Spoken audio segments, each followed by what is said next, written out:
دشمنی چپ‌ها با محمدرضا شاه پهلوی و غارت منابع ایران در خدمت ایدئولوژی چپ جهانی.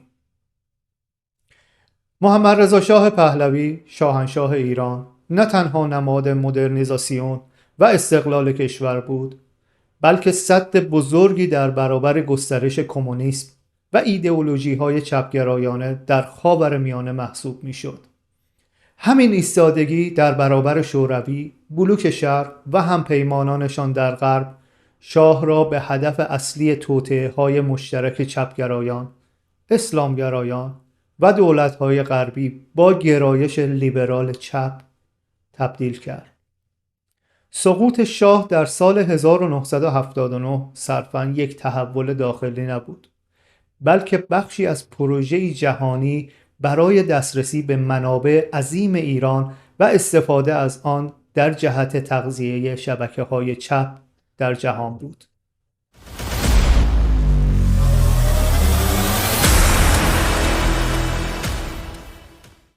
بیاییم با هم بررسی کنیم که چرا شاهنشاه هدف چپ‌ها بود. استقلال اقتصادی. شاه با برنامه‌هایی مانند ملی کردن کامل نفت ایران، افزایش سهم کشور از قراردادهای نفتی و اجرای سیاست‌های صنعتی سازی جلوی وابستگی به غرب را گرفت. ضدیت با کمونیسم. شاه یکی از متحدان اصلی غرب در برابر شوروی بود. حضور او در ایران مرز جنوبی شوروی را ناامن و ایران را برای شوروی غیر قابل نفوذ نگه داشته بود. قدرت ملی و نظامی. پروژه‌های نظامی ایران مانند خرید جنگنده‌های پیشرفته و توسعه ارتش قدرتمند مانع از نفوذ مستقیم بلوک شرق در خاورمیانه میشد. این عوامل باعث شد که چپ‌ها در غرب و شرق شاه را مانع اصلی پروژه چپ جهانی خود بدانند.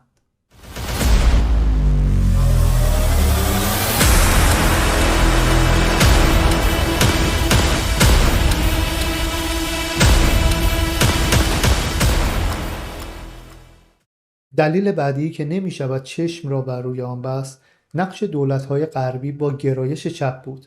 در دهه 1970 به ویژه با روی کار آمدن جیمی کارتر در آمریکا، سیاست خارجی ایالات متحده به سمت لیبرالیسم و حقوق بشر نمایشی رفت. این دقیقاً همان ابزاری بود که برای تضعیف شاهنشاه ایران استفاده شد. کارتر و دموکرات‌ها با فشار سیاسی و رسانه‌ای به شاه تحت عنوان حقوق بشر فضای داخلی ایران را برای فعالیت چپ‌ها و اسلامگرایان باز کردند. فرانسه با پناه دادن به خمینی و تبدیل پاریس به مرکز سازماندهی انقلاب اسلامی نقش مستقیم در سقوط شاه داشت. انگلستان با رسانه‌هایش مانند BBC و قراردادهای نفتی از تضعیف حکومت پهلوی سود برد. آلمان غربی در عرصه دیپلماسی و رسانه‌ای به اپوزیسیون چپ و اسلامی مشروعیت بخشید.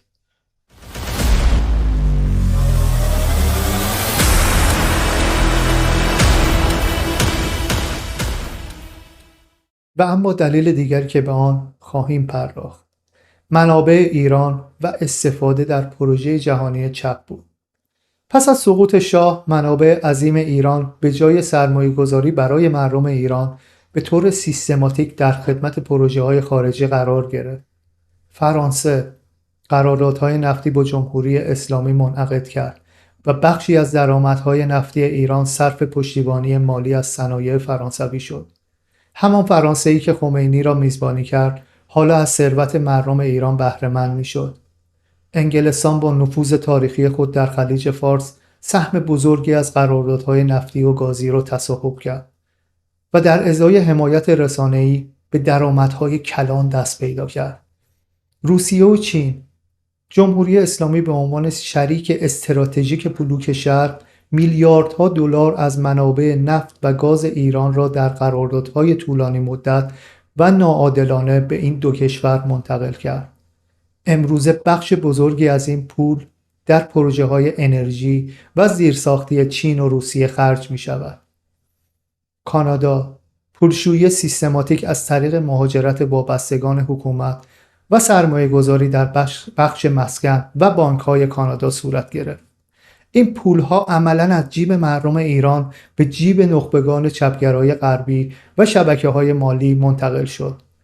دموکرات‌های آمریکا، لابی‌های وابسته به حزب دموکرات با دریافت پول از جمهوری اسلامی پروژه‌های نفوذ و تبلیغاتی خود را در واشنگتن و رسانه‌های آمریکایی تأمین مالی کردند.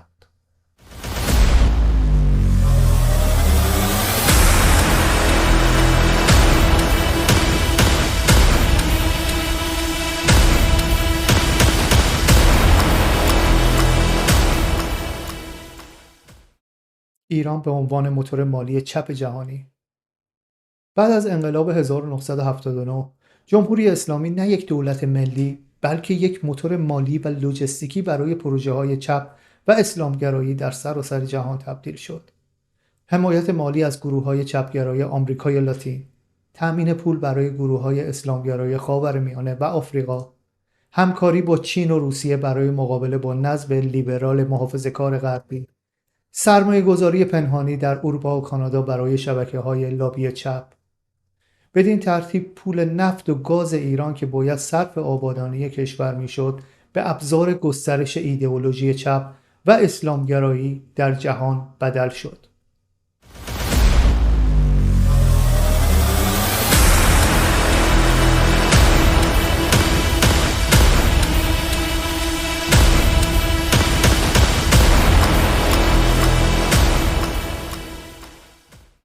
نتیجه‌ای که ما از این درس تاریخی میگیریم بدین شکل است که سقوط شاهنشاه ایران فقط یک تغییر حکومت نبود، بلکه پیروزی جبهه جهانی چپ در تبدیل ایران به گاوصندوق مالی و آزمایشگاه ایدئولوژیک آنها بود.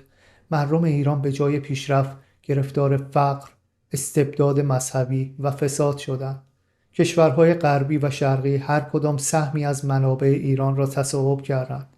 ایدئولوژی چپ که شاهنشاه ایران صدر آن بود توانست به کمک اسلامگرایان در منطقه نفوذ پیدا کند. پهلوی برمیگرده، این آخرین نبرده. پهلوی برمیگرده، این آخرین نبرده. پهلوی برمیگرده، این آخرین نبرده. پهلوی برمیگرده، این آخرین نبرده. پهلوی برمیگرده، این آخرین نبرده. پهلوی برمیگرده، این آخرین نبرده. پهلوی برمیگرده، این آخرین نبرده. پهلوی برمیگرده، این آخرین نبرده. پهلوی برمیگرده، پهلوی برمیگرده. هزار هزار پهلوی، هزار ملی، هزار هزار پهلوی، هزار ملی، هزار هزار پهلوی، هزار ملی، هزار هزار پهلوی. اکنون ما می‌دانیم که دشمنی چپ‌ها با محمد رضا شاه پهلوی نه به خاطر آزادی یا عدالت بلکه به خاطر ثروت ایران و مخالفت شاه با گسترش کمونیسم بود. با سقوط شاه این ثروت عظیم میان قدرت‌های خارجی تقسیم شد و ایران از مسیر پیشرفت باز ماند. امروز نیز همان پروژه ادامه دارد. منابع ایران همچنان خرج چین، روسیه، اروپا و لابی‌های دموکرات در آمریکا می‌شود. تنها با بازگشت به هویت ملی و ریشه‌های پهلوی است که می‌توان این چرخه غارت و وابستگی را متوقف کرد. پاینده ایران، جاوید تا ابد شاه.